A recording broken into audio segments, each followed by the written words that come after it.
এবার নাকি আলোচনায় সাকিব খান, তাও আবার ঢাকা ৮ আসনের নাসিরুদ্দিন পাটোয়ারিকে নিয়ে ফেসবুকে স্ট্যাটাস দেওয়া নিয়ে। এই সময়ের বাংলাদেশের অত্যন্ত জনপ্রিয় এবং অত্যন্ত গুণী একজন, সেটা আমরা সকলেই জানি। তার বাইরেও অনেক সময় খেয়াল করে দেখেছি, ও যেভাবে ফিল করে, যেভাবে বলে, যেভাবে তার পাশে দাঁড়ায় বা দাঁড়াতে চায়, সেটা সত্যি আমাকে খুব মুগ্ধ করে। আর একটা ভালো দিক, ভার্সেটাইলিটি। তিনি নাকি তার ফেসবুকে স্ট্যাটাস দিয়েছেন পাটোয়ারিকে ঠকানো হয়েছে। গতকাল ভোটাভুটিতে খুব সামান্য কিছু ভোটের কারণে মির্জা আব্বাসের কাছে হেরে গিয়েছেন নাসিরুদ্দিন পাটোয়ারি।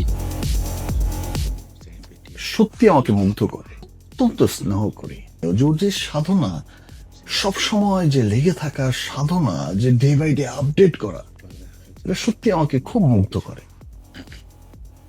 এটাই আমি আমি সবসময় পছন্দ করি। আমি নিজেও খুব পছন্দ করি সবসময় আপডেট থাকতে, খুব আপডেট থাকে, এবং তো সেটা সত্যি আমার কাছে খুব ভালো লাগে। তোমার প্রতি আমার স্নেহ, মমতা এবং দোয়া সারা জীবনই থাকবে, এবং আমি বিশ্বাস করি তুমি তোমার কাজ দিয়ে যেভাবে এই দেশকে গর্বিত করে আসছো, এক সময় এই দেশ তোমাকে নিয়ে প্রাউড করবে।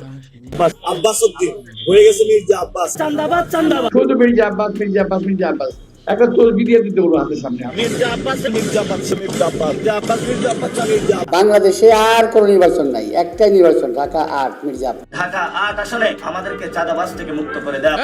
কার কথা বলতেছ? নামটা পয়সা লাথি মেরেছে যাদের কর্মী সমর্থক, তাদের চেয়ে ওই কুকুরটা অনেক ভালো।